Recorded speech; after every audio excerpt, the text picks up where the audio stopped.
Hey guys, today we're going to be taking a look at the Atlas Sling Pro, which is a collaboration between Manhattan Portage and EverydayCarry.com. This is my first experience with one of Manhattan's products, but they've been around for a while and it seems like they really know their stuff.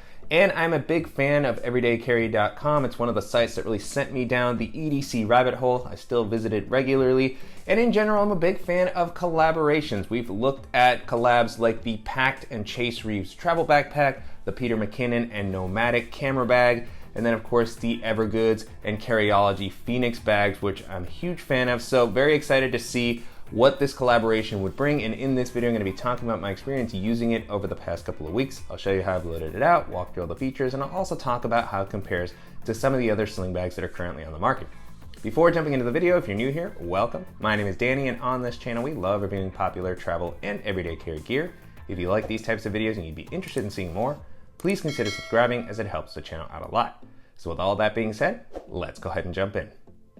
Starting off with the overall aesthetic, to me this has a pretty tactical vibe due to the webbing and attachment points that are on the front and along the side, so it's not a super minimal sling by any means. It's pretty functional, but it's a versatile look still that I think is going to work well across a variety of environments, whether you're exploring a city, traveling, or taking this into the outdoors. As far as the materials, the sling feels pretty solidly built. This exterior fabric is a recycled Cordura nylon that feels like it's going to hold up pretty well to rougher usage and also offer a decent amount of weather resistance. It also feels a little lighter than some of the other Cordura fabrics that we've looked at in the past. On top of that, you just have some really high quality webbing all throughout the bag and YKK zippers that work very smoothly.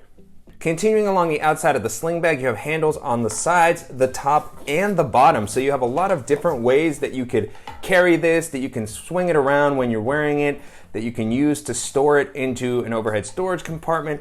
Lots of flexibility there. These handles have kind of a seatbelt-like material that feels durable and soft. They're pretty thin, but this isn't a huge bag, so I don't see that being an issue. And then you have some MOLLE webbing along the front that you can use to attach additional accessories, lights. Currently what I have here on the front is my hero clip, but there is a lot of webbing. You can pair it with MOLLE compatible pouches maybe. You have a couple of loops on the side. On one of them I currently just have a hand sanitizer with a carabiner, and you have a couple of loops on the bottom as well, in addition to the handle that I mentioned earlier.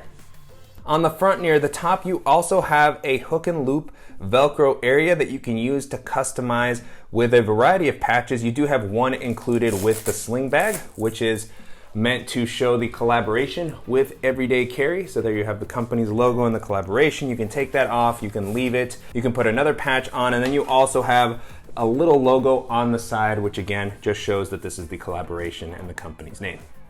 Moving into the capacity, the sling bag comes in at about 8 liters, which is a little bit larger than some of the other sling bags that I've featured on the channel recently, but not overwhelmingly so. It doesn't feel like you're carrying an additional backpack, but I like that it gives you some extra space. So, if you're looking for a more minimal bag that can still hold some of the items that I'll show later in the video, it strikes a good balance when it's packed out. It never feels overly bulky. It still is pretty slim. It hugs your back well, and it feels like it's going to just be able to navigate crowded areas and public transit very easily. Taking a look at the shoulder strap that you actually use to wear the sling bag, so far this has been pretty comfortable to wear.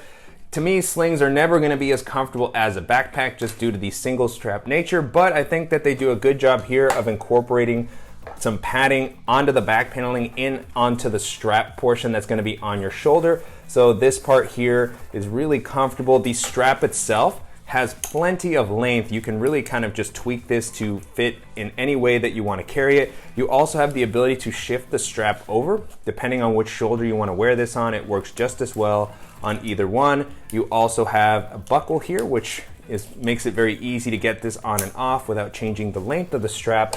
And then I just really like that this back panel has a breathable mesh on it, and it also has some padding, so even when it's a little bit more packed out and heavier, it's felt pretty comfortable, and it also provides just some slight air channels here to give you a little bit of ventilation while you're wearing this. Jumping into the organizational options, this to me is where the sling bag really shines. It has a nice variety of pockets all throughout. Starting off on the front, you have a smaller quick access pocket that's going to be able to hold those items that I'm grabbing more regularly during the day. So I have a lightning cable in here to charge my phone. Then I also have my Apple AirPods, and down at the bottom I have one of the wall adapters for plugging in my tablet, my phone, or my laptop while I'm on the go. Behind that, you have what I guess you could call the main storage area. So this is a little bit of a larger, simpler compartment for anything bulkier that you want to be carrying. So if you are someone who needs to carry a water bottle and there's no water bottle pocket, it could fit in here. Umbrella. I just wanted to see just how much it could hold, so I actually placed my DJI Mavic Mini in there with its hard shell case, which is a little bit bulkier. And then I also have an alpaca admin pouch with some of the EDC items that I typically have. And on the inside there, not a whole lot else going on. You have the red liner, which is nice to give you a little bit of contrast. And you have a slip pocket on the back, which is a good spot to store something like a notebook. And then on the back, you have a zipper that opens up full clamshell to show you the tech area. And then it also has kind of a hidden EDC area. So this is a pretty interesting layout. I'll start with the tech side first. So on the back, you have a more padded sleeve than what we saw on the front. You got this sort of hook and loop lining here that's a little bit softer. You could probably attach patches or small pouches that are hook and loop compatible, but then you also have this tablet sleeve, which, you know, is not the most rigid or padded area, but still it's going to offer a little bit of protection, particularly with the back paneling. And it's going to be able to hold a smaller tablet. Currently what I have here is an iPad mini. It has a case, and you can see there is some leftover space. You might be able to squeeze in a full-size iPad, but it's probably going to start to feel a little bit tight, so that's something that you'll have to keep in mind. Then on the other side, you have a couple of zippered compartments that have this nice sort of elastic, durable feeling mesh. This is where I would store some of the tech items that I would be carrying with me. So in the top one, I have my portable hard drive with its cable. And then below that, I just tossed in another cable to charge my iPad, as well as a deck of playing cards, but this could be a portable battery or a mouse or something similarly sized. And then this compartment is really unique in that it has this divider that you can pull open to reveal a couple of rows of webbing, some elastic bands that are going to be perfect for EDC and tech items. It's like a built-in tech pouch into this area. And to me, this is a really interesting idea. I like the variety of bands that are provided, you know, depending on what you need to carry with you. This isn't the quick access area because you do have to open this main area and then this divider to get into it. But you have a really nice variety of ways to organize whatever you want to carry with you. Starting off on the back here, you have a larger slip pocket, which I didn't end up using because it starts to just all get a little too tight when I put something too big in there. So left that one empty. Then you have a couple of elastic bands that are smaller for something like a pen or a stylus. I have the Ridge bolt action pen here, one of my favorites. Next to that, you have a couple of larger bands that are going to be good for multi-tools, larger flashlights, or a pocket knife. Currently what I have here is the Spyderco Para 3. And really just like being able to fit that in there easily. At the bottom, you have additional webbing. So if you have something taller that comes all the way down, you'll be able to secure it pretty well. You have some larger bands on the other side, maybe for a portable battery or something coming down from the top. I didn't really need to use these, but still like to have them. They stay out of the way if they're not in use. And then you have just an interesting sort of grid of additional webbing here. I don't carry enough things to take full advantage of this, but if you're not using pouches and you need to carry a lot of tools with you on your day-to-day, or you just like to be prepared, you know, you're just going to have a lot to pick from here. You can interweave them in a variety of ways. Here I just have a backup pair of wired headphones that I typically like to have, and then I have a bulkier flashlight just to show that this can actually fit. So for other dongles, cables, multi-tools, you should be able to fit them in there comfortably, keep them organized, and then when you arrive wherever you're going, you can kind of open your tool set up and grab what you need. So really interesting layout here. It's a very kind of hidden nature to this compartment, which I really like. You can just pull it open and then just lay this flat when you arrive. So making it very functional for your EDC if you're going to the coffee shop, going to the office, if you don't have to carry a laptop, if you work from a smaller tablet, or just for getting around and carrying your essentials. This layout, the amount of space that's offered here feels great. It's durable, and if you're looking for a comfortable, spacious sling that is going to offer a ton of functionality, this is going to be a really great option to check out. And so to wrap up, it's been a pretty good experience testing out the Atlas Sling Pro over the past couple of weeks. You can currently purchase this on Manhattan Portage's site for about $200, so definitely premium pricing as far as sling bags go, that's one of the things with collaborations in general. They usually come at a premium, and you are getting a very solidly built sling with a really nice feature set and layout, but there's going to be some other great options on the market that may be worth considering.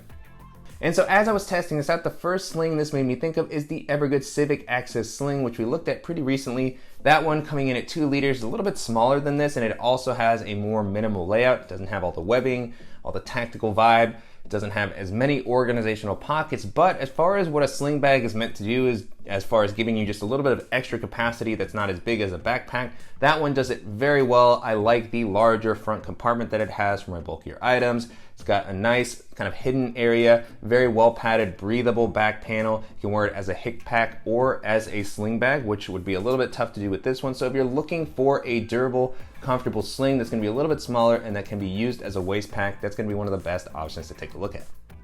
Another bag this made me think of is the Tombin Le Grand Derriere, which is a really versatile pack that can be used as a sling bag, a shoulder bag, or a waist pack. It feels a little bit big in my opinion to be used as a waist pack, but you do have that option. Beyond that, it's comfortable to wear. You can hide the straps away. It offers a pretty good amount of capacity, maybe not quite as big as this, but it is one of the larger slings. It has a useful but simple organizational layout, just a couple of quick access pockets on the outside. One of the cool things about that one is that it does integrate with Tombin's ecosystem of accessories, so it has O-rings all throughout. You can pair it with a bunch of different pouches and really customize it for your needs. And again, you have that versatility to wear it in a few different ways. I don't think that it's going to be quite as comfortable just given the fact that it doesn't have the breathable back panel, but if you're looking for something that has a little bit more of an outdoorsy, old school vibe that's going to give you a good amount of space and organization, that's going to be a really great option to check out. And then the last option that I'll mention here is the EverydayCarry Sling Max, which is a really solid, more modern looking sling. Definitely has more of a techie vibe. It's pretty sleek. It's got a nice organizational layout, just lots of slots for everything that you need to be grabbing during the day. The Max version of that sling is able to hold a tablet, but they do sell it in a smaller version if you're not carrying quite as much. And it feels very durable. It's got 1680 ballistic nylon, a lot of weather resistance and protection for your essentials, a nice strap with a magnetic buckle. And so it's just a really useful option if this type of aesthetic isn't really what you're looking for. If you're looking for something more kind of urban that's gonna maybe look better with a nicer outfit, then that's gonna be another really solid option to consider. With that being said, the Atlas Sling Pro holds up pretty well against all those options, and if you have a little bit of a higher budget and you're looking for a durable and versatile sling that's going to give you a little bit more space and some additional organizational options, this is going to be a really solid option to consider. And I'm definitely curious to hear what you all think of the Atlas Sling Pro and how it compares to some of the other popular sling bags that are currently on the market. And if there's any similar slings that you think that I should check out, as always, please let me know in the comments. And I want to thank the company for sending the bag for me to test out, and to you guys for watching and supporting the channel. If you enjoyed this video, please give us a like, and if you haven't already, make sure to subscribe so you don't miss any upcoming videos, and we'll see you in the next one.